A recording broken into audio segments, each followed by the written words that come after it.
Oke, pada kesempatan kali ini kita akan membahas mengenai mutu bahan baku tebu yang merupakan salah satu sub pembahasan dalam analisis gula 1. Seperti yang kita sepakati di pertemuan sebelumnya bahwa analisis gula ini mencakup proses analisis kimia yang dilakukan mulai dari analisis bahan baku tebu sampai dengan analisis gula produk, termasuk di sini material yang ada di antara proses produksi mulai dari bahan baku sampai ke produk.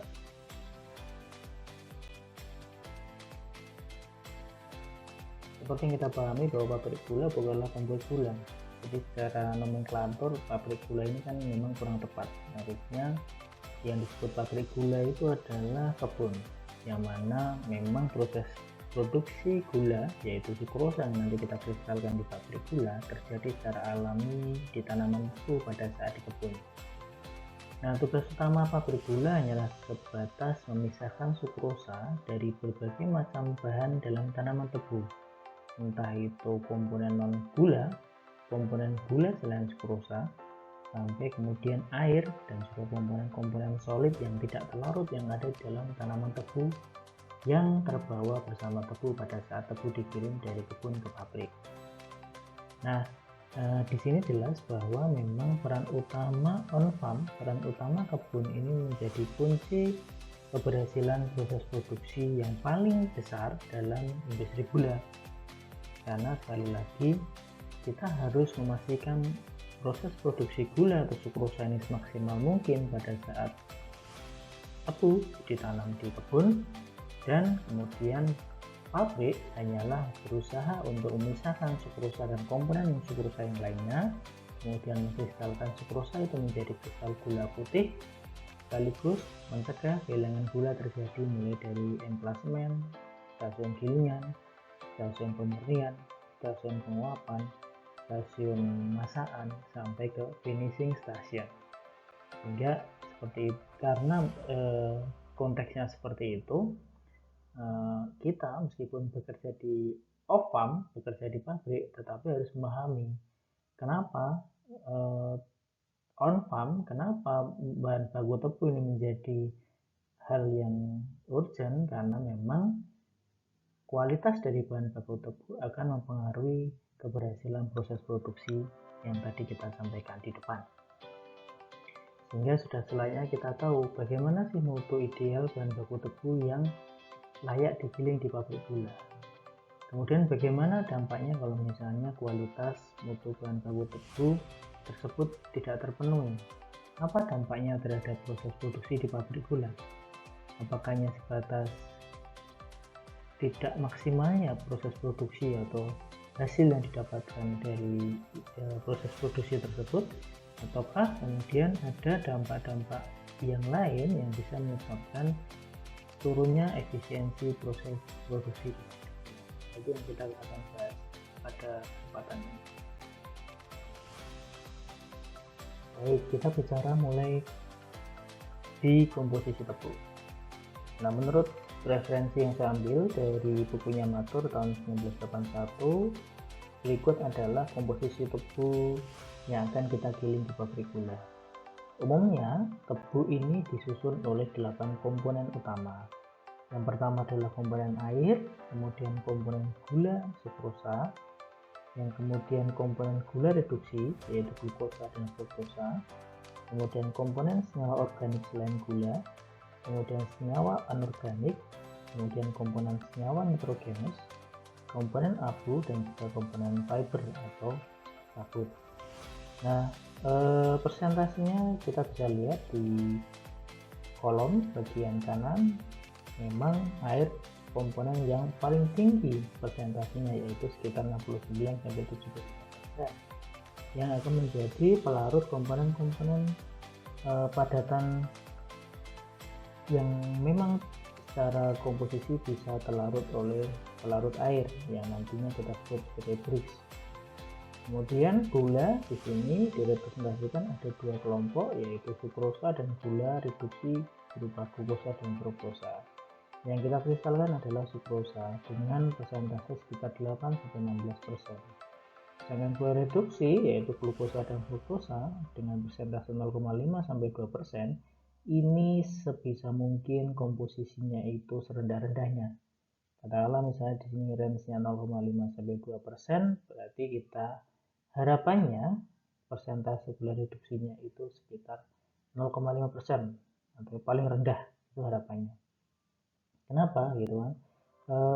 Kemarin kita membahas bahwa setiap jenis gula yang ada di tanaman tebu itu mempunyai specific rotation yang berbeda-beda, yang mana specific rotation itu nanti akan mempengaruhi pembacaan pol, sehingga pol yang kita dapatkan itu bisa jadi bukan pol yang sebenarnya atau pol sukrosa, tetapi juga resultasi seluruh polarisasi gula yang ada di dalam nira tebu, baik itu sukrosa, glukosa, fruktosa, bahkan dextran atau amilum.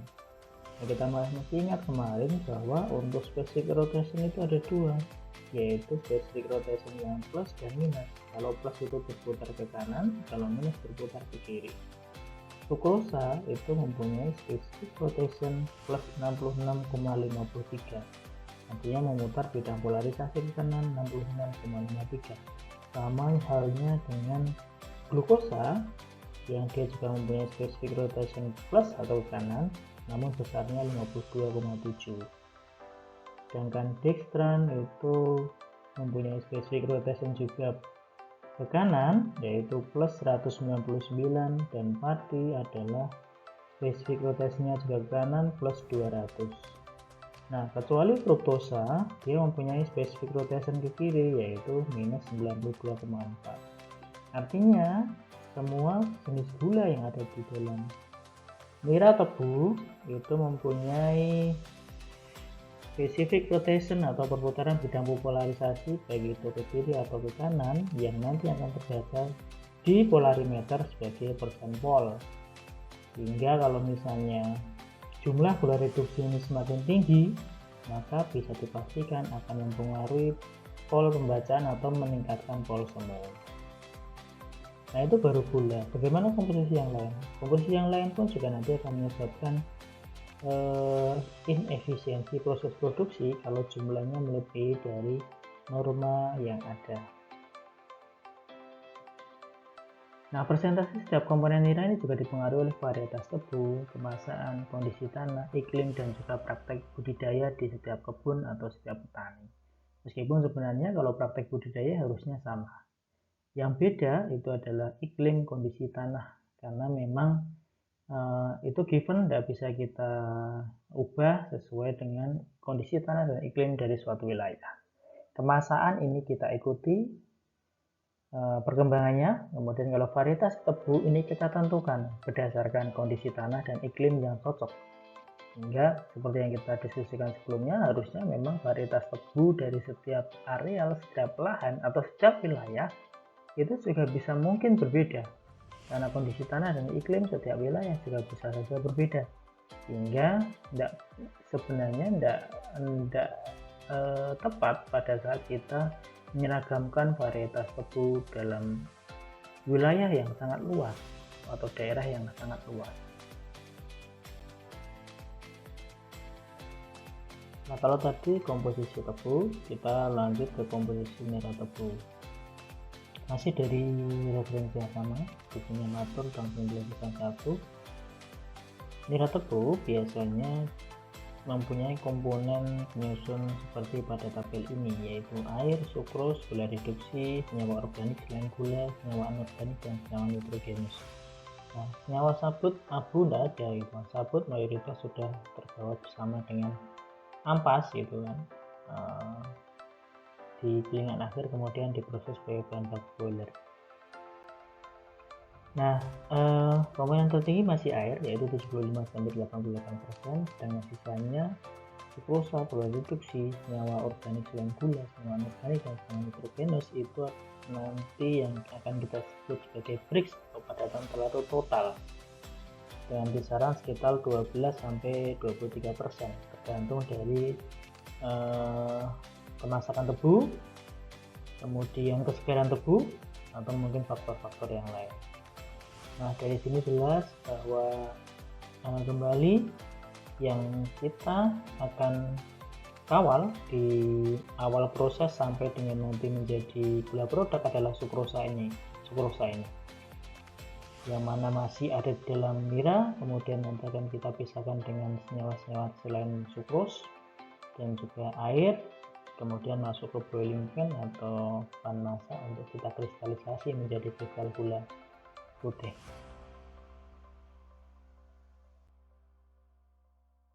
Kemudian ini sebagai tambahan, ini adalah komposisi dari cane fiber atau sabu tebu. Nah, untuk sabu tebu ini memang secara terpisah ya korelasinya, tidak kemudian menjadi salah satu hal yang urgent dikawal dalam proses produksi atau dalam analisis gula. Tapi ini sebagai tambahan saja, karena mengingat sebenarnya kalau untuk industri gula di luar sana itu banyak industri gula yang sudah surplus ampas. Nah, ampas yang berlebih ini kemudian membuka potensi atau peluang pemanfaatan yang lain yang kemudian kita arahkan ke turunan pengolahan biomasa industri gula, entah itu untuk cogeneration atau untuk produksi listrik yang kemudian dijual keluar, kemudian pembuatan particle board, kemudian misalnya pembuatan bahkan termasuk pembuatan bioetanol gitu, itu pun juga bisa.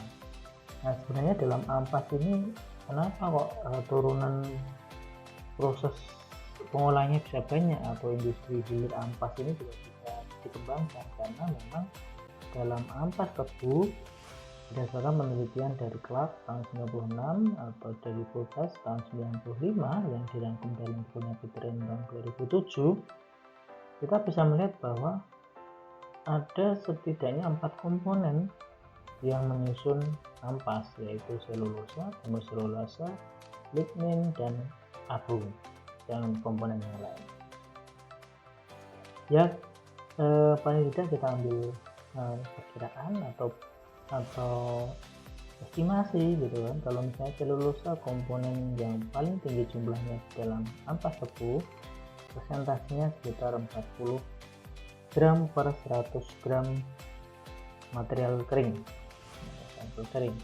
Kemudian ada hemiselulosa sekitar 33 ya kalau di penelitiannya Pulses, per 33 gram per 100 gram material kering. Kemudian lignin 22 gram per 100 gram material kering, dengan abu sekitar 5 gram per 100 gram material kering. Nah, hemiselulosa ini sebenarnya polimer glukosa, sehingga kalau misalnya kita mau pecah kemudian jadilah glukosa dari proses pemecahan polimer glukosa dalam bentuk selulosa dan hemiselulosa tadi, maka kita bisa lanjutkan konversi glukosa tadi menjadi senyawa-senyawa lain, mulai dari etanol atau mungkin senyawa-senyawa yang lain. Lignin pun juga merupakan substansi yang bisa kita manfaatkan lebih lanjut, misalnya untuk industri perekat dan sebagainya. Nah, sehingga memang kalau misalnya nantinya industri gula di Indonesia pun sudah banyak atau malah semua sudah melakukan efisiensi energi yang baik sehingga terjadilah surplus ampas, kita bisa mengarah ke proses pengolahan ampas menjadi produk-produk turunan yang mempunyai added value yang lebih tinggi dibandingkan ampas. Sehingga kalau misalnya itu terjadi, ya mau nggak mau kita juga harus mengawal bagaimana kualitas ampas yang dihasilkan dalam industri gula. Nah, kenapa kita harus memahami karakteristik komponen tebu? Dan kenapa tebu layak giling ini harus manis, bersih, dan segar? Ini harus kita pahami secara komprehensif dan secara detail, hingga paling tidak kita bisa memberikan pemahaman yang lengkap kepada siapapun itu yang terlibat dalam proses penyiapan bahan baku giling, termasuk ke petani, karena dengan pemahaman yang komprehensif maka petani pun juga bisa diajak berpikir untung rugi pada saat mereka menyiapkan kualitas bahan baku tebu yang tidak layak giling atau dari unsur manis bersifat tidak terpenuhi atau salah satu atau salah duanya tidak terpenuhi. Oke, kita akan bahas satu persatu ya.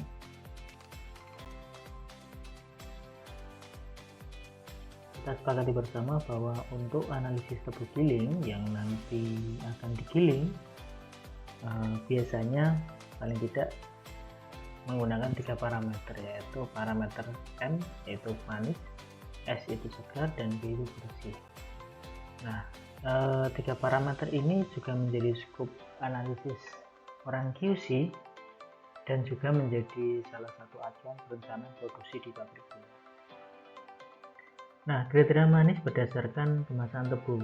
Meskipun kalau di lapangan acuan tingkat kemanisan ini diukur dengan menggunakan persen Brix. Katakanlah misalnya tebu yang masuk, kalau persen Brixnya di atas 20%, maka dianggap tebu sudah masak. Meskipun sebenarnya tingkat kemanisan kemasan ini harusnya relevansinya ke kadar gula yang ada di dalam tebu tersebut, yaitu sukrosa. Nah, sehingga memang akan lebih valid kalau misalnya tingkat kemanisan ini kita ukur berdasarkan persen kol. Atau katakanlah kalau di luar negeri sana ada beberapa pabrik yang menggunakan istilah CCS, Commercial Cane Sugar. Nah, Commercial Cane Sugar ini dihitung dengan menggunakan parameter persen sukros, persen Brix, dan juga dikalikan dengan beberapa faktor. Nah, di Indonesia ini belum lazim, meskipun ada 1-2 pabrik gula swasta yang sudah menerapkan.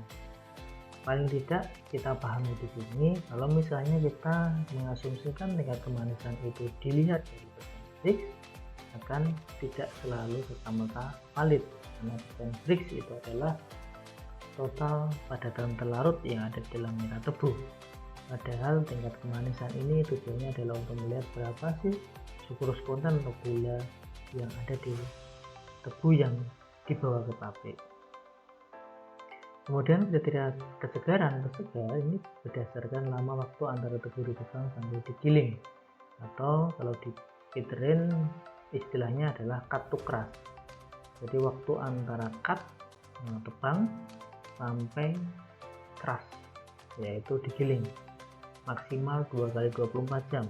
Akan lebih baik kalau bisa diakomodir 1 kali 24 jam. Kemudian kalau kriteria bersih ini berdasarkan kadar kotoran atau trust yang dibawa di tebu. Sebenarnya yang ideal itu adalah maksimal 3%, tetapi di Indonesia kita menggunakan norma maksimal trust yaitu 5%.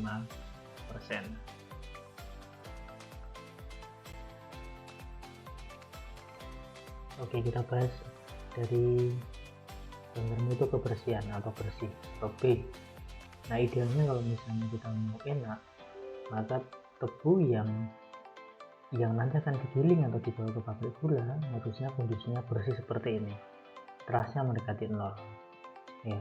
Kalau misalnya di beberapa daerah disebut tebu potrot karena saking bersihnya.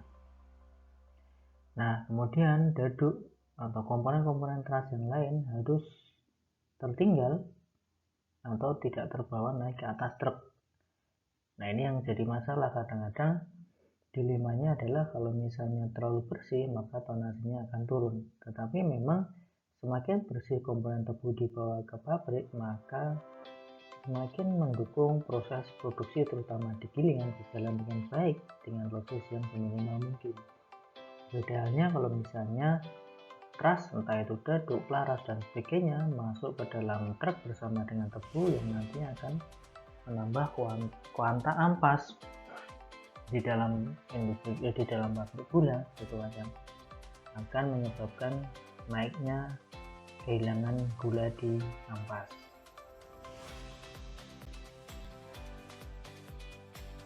Ini gambaran juga kalau misalnya tebu yang akan kita giling di pabrik gula terlalu banyak membawa trust.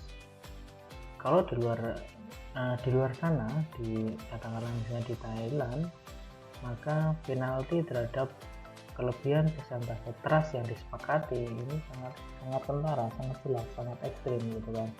Dan itu menjadi salah satu regulasi yang sama di setiap pabrik gula yang ada di sana. Nah, ini sekali lagi contoh kualitas tebu yang tidak layak giling karena membawa trust dengan persentase yang lebih dari norma yang disepakati. Berdasarkan penelitian, trust maksimum 5% yang ada di Indonesia ini sebenarnya sudah melewati dari trust norma yang baik, karena kadar trust maksimal itu seharusnya di angka 3%, tetapi memang berjalan sepanjang beberapa tahun lamanya bahwa trust maksimum di Indonesia disepakati normanya 5% itu maksimal.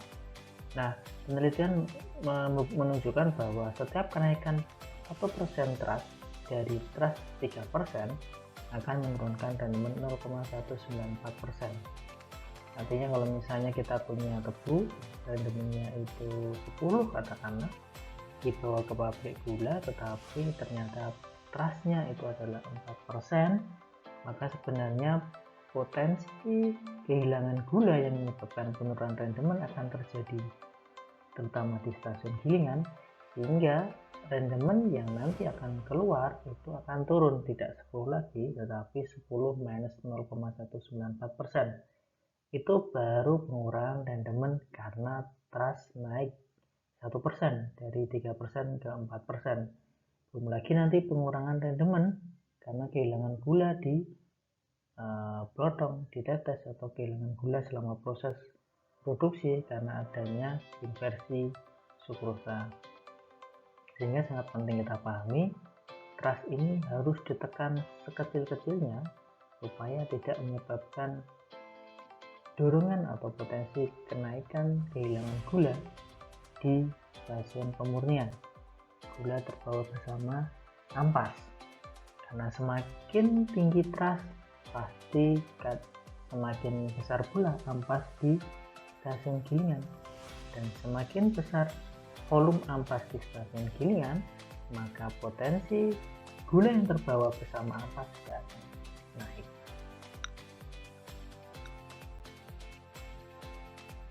Trust tidak selalu laras, trust tidak selalu dadok, trust tidak selalu katakanlah tanah, pasir, dan sebagainya. Tetapi pucuk tebu pun juga termasuk trust.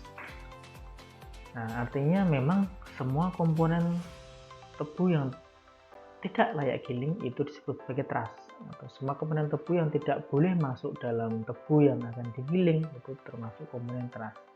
Termasuk di sini adalah pucuk tebu. Meskipun kadang sekali lagi ada dilema gitu kan, trust terutama pucuk tebu itu kalau dihilangi nanti akan mengurangi kuanta, tetapi akan lebih baik kita hilangi pucuk tebu dan tidak terbawa ke proses di pabrik gula untuk menjamin tidak adanya potensi kenaikan kehilangan gula terutama di ampas dan di tetes yang disebabkan karena pucuk ikut terbawa di dalam penggilingan pabrik gula. Nah, ini gambaran contoh pucuk yang tidak dibersihkan dari batang tebu yang akan dibawa ke pabrik yang nantinya berpotensi ikut tergiling bersama tebu yang dikirim. Ini pun juga sama, jadi contoh tidak baik dari proses untuk kapal muat angkut yang mana pucuk ikut terbawa bersama batang tebu, kemudian diangkut ke truk dan terikut bersama tebu ke pabrik gula dan potensinya akan ikut tergiling juga.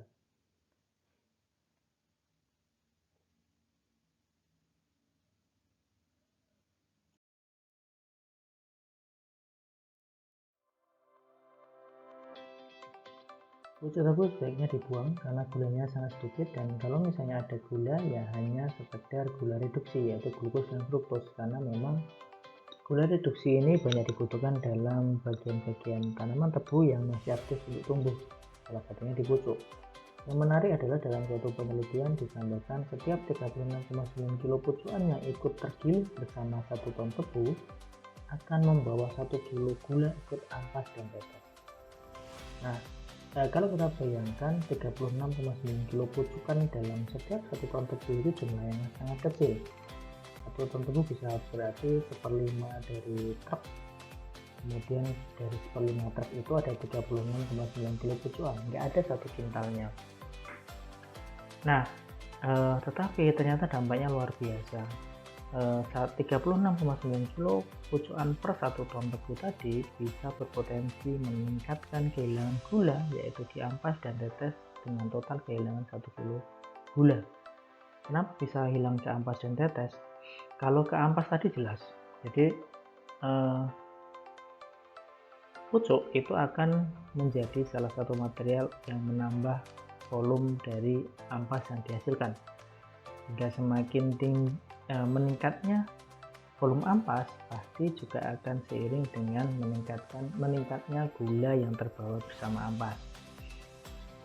Kemudian kenapa gula bisa hilang di tetes? Nah, kita sepakat bahwa dalam pucuk ini komponen utamanya malah justru tersusun dari gula reduksi atau gula monosakarida, yaitu glukos dan fruktos. Glukos dan fruktos ini biasanya nanti tidak bisa diolah dalam proses produksi di pabrik gula, justru nanti menyebabkan dampak negatif, misalnya pada saat suhu tinggi akan pecah menjadi senyawa warna, sehingga warna larutan menjadi mangkrak atau niranya menjadi mangkrak, sampai kemudian nanti akan terbawa ke tetes dan biasanya akan meningkatkan HK tetes pada waktu tertentu seiring dengan naik turunnya gula reduksi yang ada dalam nira. Nah, kalau misalnya teman-teman mungkin coba iseng gitu kan, menghitung berapa sih kapasitasnya pabrik gula teman-teman di Glenmore gitu kan. Kemudian diasumsikan bahwa setiap kapasitas itu suatu ketika mengandung pucukan juga. Ini untuk memberikan gambaran betapa besarnya kerugian kalau misalnya kita membiarkan pucukan yang jumlahnya mungkin sedikit tapi ikut kita olah. Atau mungkin gampangnya kita buat analogi saja. Ada suatu pabrik gula kapasitasnya 1000 TCD. Nah, 1000 TCD. Silakan kalau misalnya mau dicatat ya. 1000 TCD, 1000 ton tebu per hari. Pabrik gula tersebut mengolah tebu selama 100 hari. Nah, kemudian setiap 1 ton tebu yang dibawa ke pabrik ternyata mengandung 36,9 kilo pucukan. Misalnya, ya, artinya gula yang hilang ke ampas dan tetes karena setiap ton tebunya itu membawa 36,9 kilo pucukan dan ikut tergiling, setiap 1 ton tebunya maka mereka kehilangan 1 kilo gula. Kalau kapasitasnya tadi 1000 TCD, berarti setiap hari kehilangan gula karena pucukan ikut digiling itu adalah 1000 kilo atau 1 ton. Nah, kalau misalnya pabrik gula tadi operasionalnya itu 100 hari, maka total kehilangan gula selama 100 hari itu adalah 1000 kilo dikalikan 100 atau 100.000 kilo. Nah, kalau misalnya kita hitung 100.000 kilo dikalikan berapa harga jual gula, misalnya 10.000 saja, nah berarti kita sudah kehilangan 1M. Ya, 1M ya. 100.000 dikalikan 10.000. Ya, 1M. Nah, kehilangan gula karena kita membiarkan pucuk tebu ikut digiling dengan asumsi per ton itu membawa 36,9 kilo, pabriknya hanya beroperasi 100 hari dengan kapasitas 1000 TCD, sama aja kita membakar gula bersama ampas dan membuang bersama tetes setara dengan 1 miliar. Belum lagi kehilangan gula karena hilang di brodong tetes atau hilang selama proses karena adanya proses inversi sukrosa. Sehingga memang sangat penting kita memahami bahwa trust ini harus kita tekan. Saya kira kita sepakat uang 1M itu seharusnya bisa kembali ke karyawan untuk tanting, untuk bonus dan sebagainya, daripada harus dibakar di boiler bersama dengan ampas. Itu contoh saja. Silakan teman-teman nanti mencoba menghitung dinamika secara real di lapangan kalau di pabrik gula rekan-rekan. Tabel ini menerangkan mengenai analisis bricks wall, kemudian purity atau HK, kemudian fiber, ada sabut dan juga oyster, ada clean top dan lip, ada tebu yang bersih, kemudian top ini adalah pucuk dan lip itu daun. Kemudian di sini dibandingkan ada empat hasil dari 4 penelitian juga, penelitian Scott tahun 78, Irvin and Doyle tahun 89, Brigat tahun 65, kemudian juga penelitian Gill tahun 2003. Tapi di sini rekan-rekan bisa melihat bahwa ternyata yang memiliki bricks dan pole paling tinggi adalah di clean stalk atau di batang tebu yang bersih. Sedangkan top atau pucuk itu bricks pole-nya itu sangat rendah, gitu kan. Kalau bricksnya mungkin agak lumayan, tetapi pole-nya itu rendah, artinya secara kandungan sukrose dia sangat rendah meskipun total padatan pelarutnya tinggi. Kemudian kalau kita lihat purity-nya, harganya pasti mengikuti.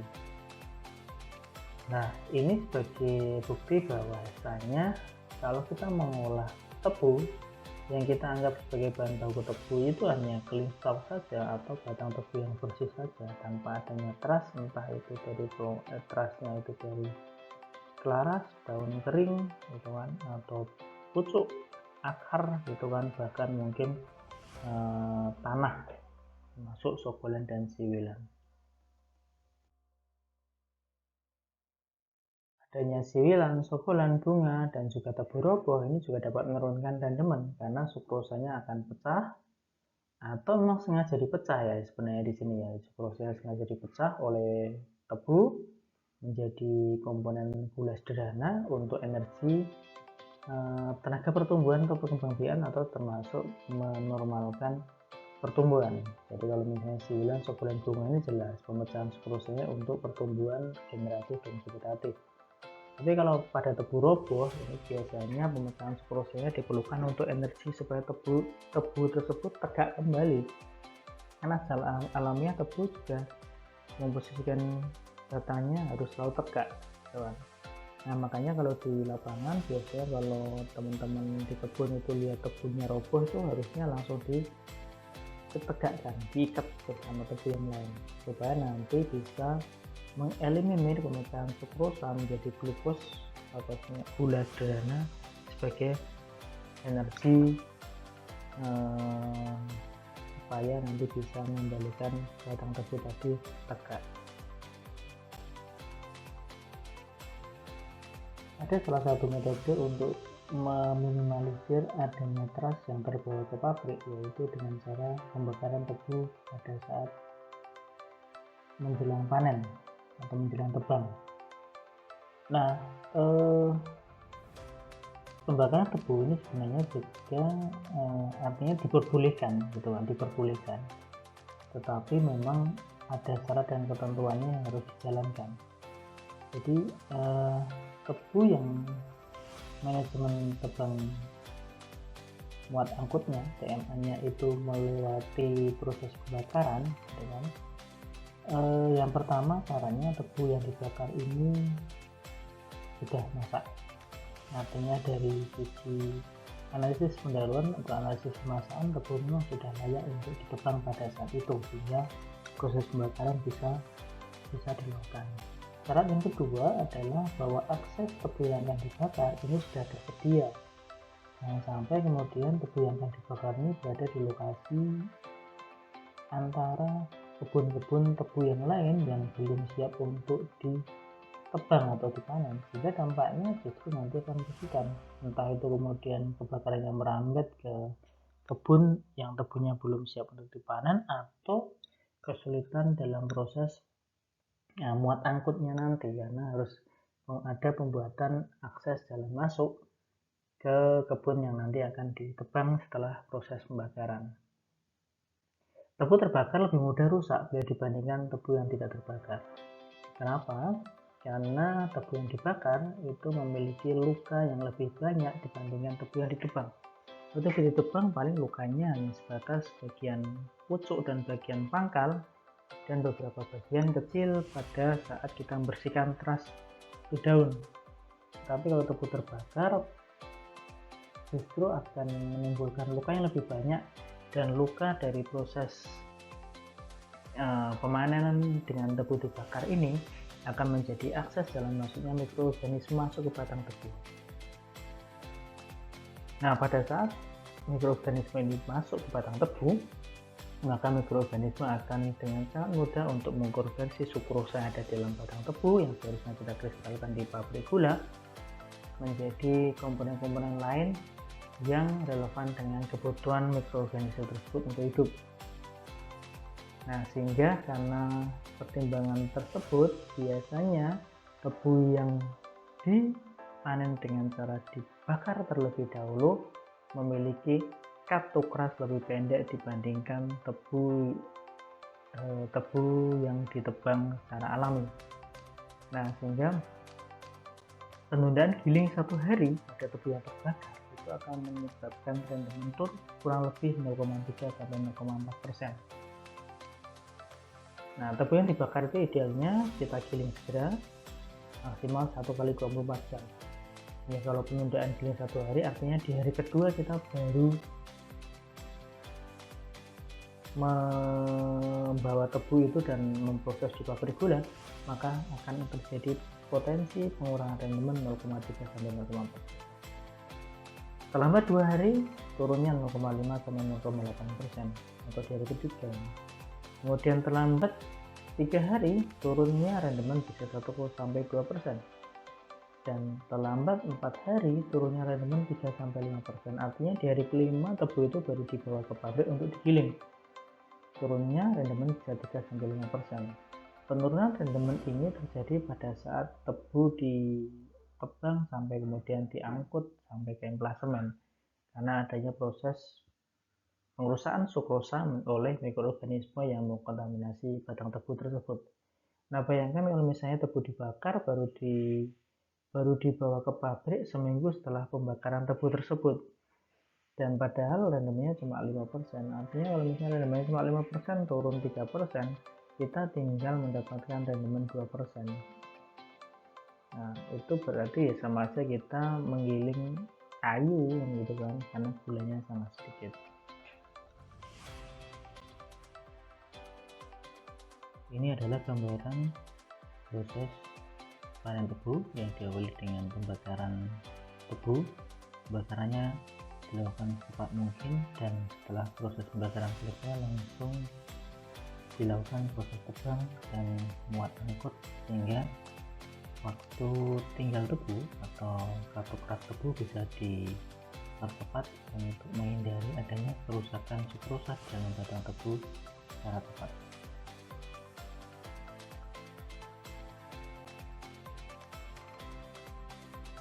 Kalau tadi kita diskusi mengenai teras tebu, yang kedua kita diskusi mengenai kesegaran tebu atau katokrasnya. Nah, apapun angkutan yang digunakan, tebu harus masih dalam kondisi segar saat digiling, atau waktu yang disediakan mulai dari tebu ditebang sampai digiling atau katokras maksimal 2 kali 24 jam. Kurang dari itu akan lebih baik. Nah, tetapi kalau lebih dari itu, ada potensi kenaikan komponen-komponen yang bisa menyebabkan inefisiensi proses. Misalnya karena inversi sukrosanya tinggi, terbentuklah glukos dan fruktos, atau kemudian ada reaksi lanjut pembentukan zigzag dari glukos yang ada yang menyebabkan kosmo dan juga permasalahan proses yang lain.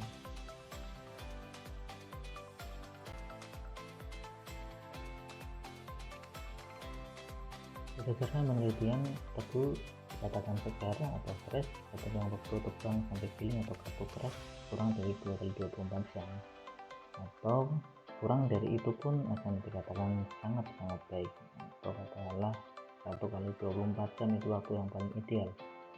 Nah, setiap satu hari tunda giling akan menurunkan rendemen 0,4 sampai 0,5%. Kenapa terjadi penurunan rendemen? Seperti yang tadi disampaikan di depan, tebu ditebang, entah itu tanpa atau dengan dibakar, pasti akan menimbulkan luka pada batang tebu yang berpotensi menjadi pintu masuknya mikro mikroorganisme misalnya, kalau yang dibahas sangat intens bahkan dari bukunya Peter Hona sampai bukunya Peter Ren adalah kelompok bakteri dengan nama Leconostoc mesenteroides yang bisa mengkonversi sukrosa yang ada di dalam nira tebu menjadi glukos dan fruktos, yaitu gula penyusunnya. Kemudian bisa mengkonversi lanjut glukos yang ada menjadi dextran atau polimer glukos. Nah, konversi sukrosa ini otomatis akan menurunkan rendemen gula yang ada dalam batang tebu yang nantinya seharusnya bisa kita olah di pabrik gula. Kemudian selain terjadinya penurunan rendemen, sekali lagi akan muncul dampak-dampak yang lain. Kalau misalnya kadar glukos dan fruktos atau gula reduksinya tinggi, itu juga menjadi permasalahan tersendiri, karena gula reduksi yang tinggi akan memicu terjadinya kunjungan reaksi warna pada saat nira dipanaskan. Kemudian kalau dextran ini dampaknya banyak sekali, kalau semu, kemudian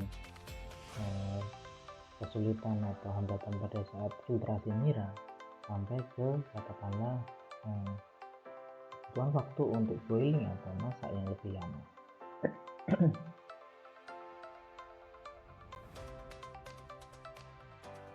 Jadi karakteristik tebu akan ikut andil dalam pengaruh karakteristik gula produk. Dengan kata lain, kita memang harus tahu dan mengendalikan supaya karakteristik tebu yang akan digiling merupakan karakteristik tebu yang layak giling.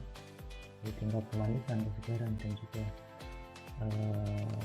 kebersihan itu juga harus kita jaga, karena 3 parameter itu juga akan menjadi penentu kehilangan gula yang nanti akan terjadi mulai proses angkutan tebu dari kebun sampai ke pabrik, bahkan kemudian proses produksi dari stasiun gilingan sampai ke stasiun finishing atau penyelesaian. Oke, saya kira itu untuk kuliah kita pada kesempatan kali ini, dan nanti akan kita lanjutkan ke materi yang selanjutnya.